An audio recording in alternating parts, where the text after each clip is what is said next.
Hello mga kabayan, kamusta kayong lahat dyan? This is Mia. Gusto ko lamang pong i-share sa inyo mga kabayan kung ano po yung mga papers na dapat nyong dalhin kapag tayo ay pabalik na sa ating trabaho, pabalik na po sa ibang bansa kagaya ko, ay babalik ako dito sa Dubai. So, back reality po kasi kagagaling ko lang ng vacation. Kagabi ay dumating po ako dito sa Dubai. So, yung kailangan na dalhin na papers ay dapat yung OEC.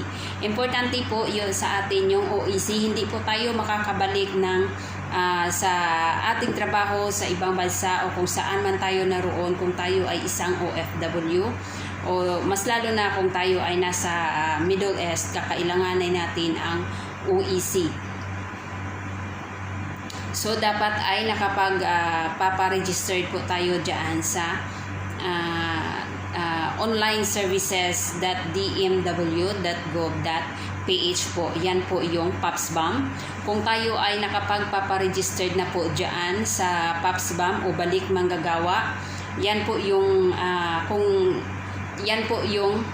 kukuha tayo ng ating OEC. Kung mayroon na tayong account niyan dyan sa PAPSBAM, i-open na lang natin yan yung ating, ilag-in na lang natin ang ating email address po at saka yung password po natin. Tapos pupunta po tayo sa Let's Go po mga kabayan. Pero kapag kagaya ko, ikaw, na nag-change po ng employer at nag-change po ng country at hindi mo po alam kung papaano ka po makakapagpa-change, ay pupunta lamang po tayo doon sa PUAA, sa assistance po nila. Pupunta po tayo doon sa kanila at magtanong po tayo sa kanila doon kung papaano, at isabi natin na hindi natin alam kung papaano po ang magpapa-change kasi i-assess naman po tayo nila doon sa PUAA o Philippine Embassy po. Ayan po mga kabayan. Tapos kakailanganin po nating dalhin yung ating ticket. Dapat mayroon din tayong e-travel pabalik po. Mayroon nakapagpaparegister din po tayo sa e-travel.gov.ph. Kung hindi po kayo marunong kung sa pag-uwi natin mayroon na tayong e-travel, di ba? Tapos pag pabalik tayo sa kung saang bansa man tayo ay magpaparegistered pa rin tayo doon sa e-travel.gov kasi mag-a-appear po yan yung ating OEC po dyan sa e-travel.gov.ph po na nagpaparegister po tayo doon. So, i-open lang natin yung e-travel.gov.ph, tapos mayroon na tayong registered niyan nung umuwi tayo.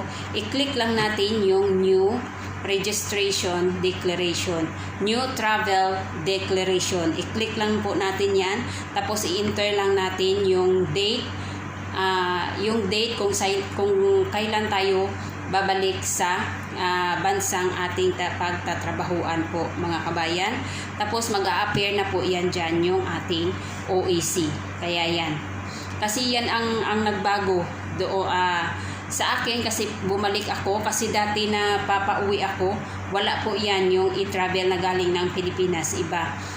So ngayon, yan na po yung nagbago doon sa airport. Yung pag bumalik tayo ng ibang bansa kung saan tayo magtatrabaho, ay dapat magpaparegister pa rin tayo dito sa e-travel kasi yung OEC natin, kung tayo ay isang OFW, yung OEC natin ay mag-a-appear na po yan dyan sa e-travel. Tapos mayroon tayong ticket at saka yung passport po natin. Tapos yung ating Emirates ID kung tayo ay sa Dubai po tayo magtatrabaho. Yung Emirates ID po natin ay importante po yan para po titingnan din po yan nila. At saka importante po sa atin yung ating Emirates ID po at saka yung visa po natin, titingnan po nila yun. At saka yung nagbago doon sa airport ay yung, di ba dati pag nung ako, yung nag-travel po ako pabalik, yung sinasabi nila kasi na mayroon ng mga electronic na yung mag-fingerprint ka lang, wala pa yun. Yung nagbago lang doon, yung e-travel na pabalik tayo, na magpaparegister tayo sa e-travel ulit. Tapos yung pipila po tayo yung ang nagbago doon na ginawa nilang naging mahusay ang pagpipila ng mga passenger, ng mga pasahero po. Kung ikaw ay single ka lang na nagta-travel, ay mayroon kayong mga linya doon. Tapos kung ikaw ay lalaki, magkaiba rin yung linya ninyo. Tapos kung kayo ay family, doon din kayo sa kabila. So naging mahusay po yung flu doon sa airport po, sa Ninoy Airport po, mga kabayan. Kaya yan, don't forget to subscribe my channel, Mia's TV. Don't forget to like and click the bell button para po may update kayo sa susunod ko pong video. Maraming salamat!